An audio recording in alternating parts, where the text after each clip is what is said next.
nous allons remettre le prix, vous allez remettre le prix I4CHI.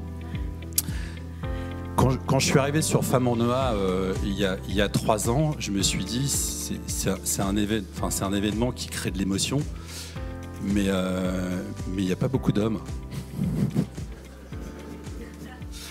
Donc du coup, Dominique m'a dit viens travailler avec moi, ça sera déjà un début. Plus sérieusement, l'égalité professionnelle, c'est un vrai sujet.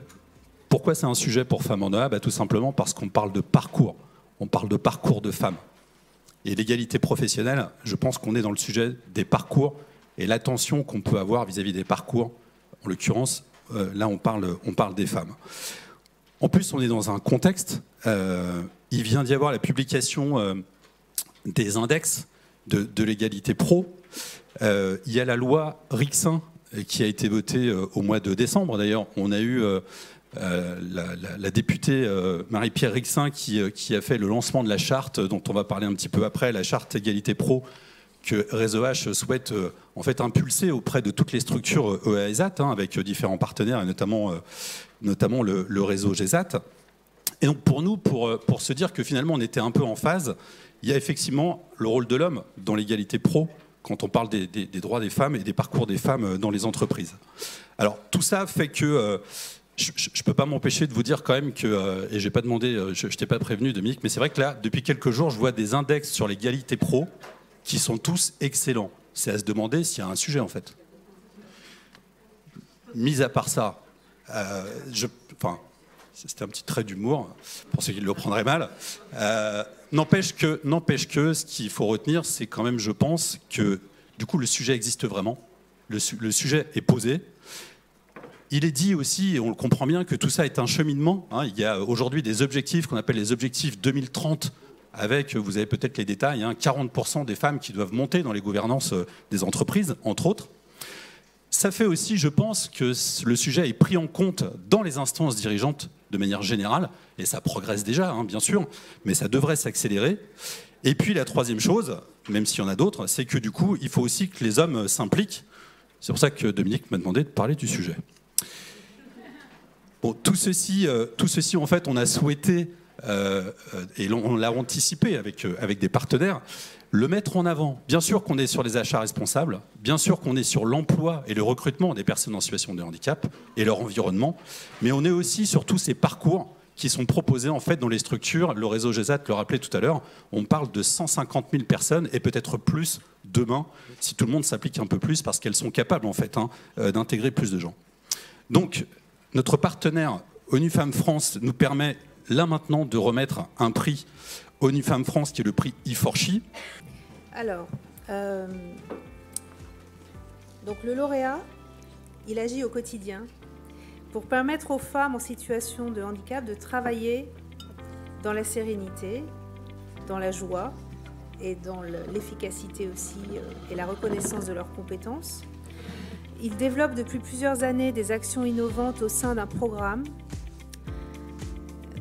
nommé, bien sûr, là vous allez peut-être le reconnaître, je ne sais pas, donc Women's Care, qui leur permet de trouver un nouvel équilibre entre vie professionnelle et vie personnelle sans être pénalisés dans leur travail, à travers le soutien à la parentalité, des espaces d'écoute dédiés, avec une attention à la problématique des violences dans le milieu du travail et en milieu aussi familial, l'aide au retour du travail, après notamment un cancer et des congés spécifiques. Alors, grâce à ces actions concrètes, concrètement, les salariés osent parler, confier leurs problématiques, quelles qu'elles soient, liées à la santé, à la cellule familiale. Et ce programme a eu des résultats très probants puisqu'il a permis de réduire l'absentéisme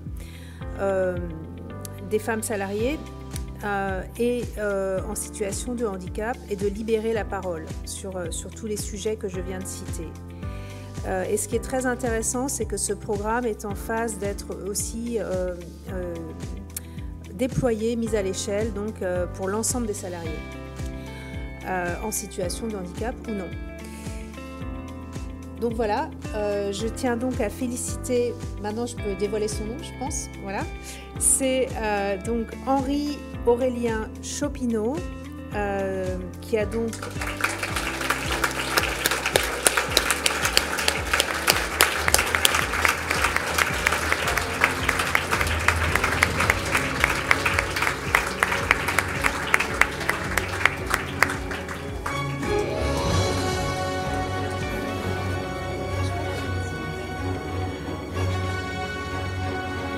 Alors on a un ex-aequo, je voulais vous dire, on a un ex-aequo qui est Sébastien Reynaud.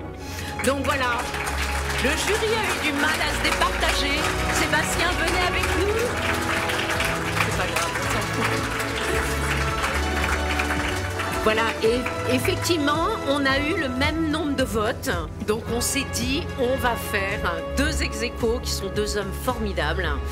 Et on va vous laisser prendre la parole, mais 2-3 minutes chacun, puisque voilà.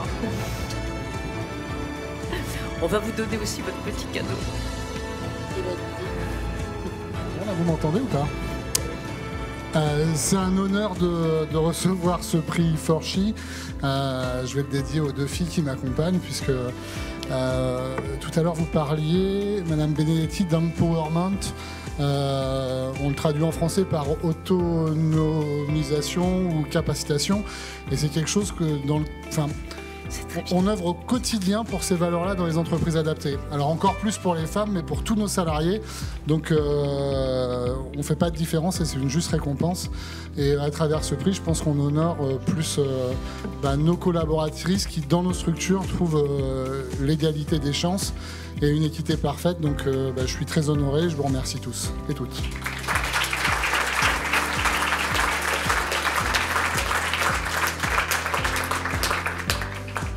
Merci beaucoup, moi je suis très surpris déjà.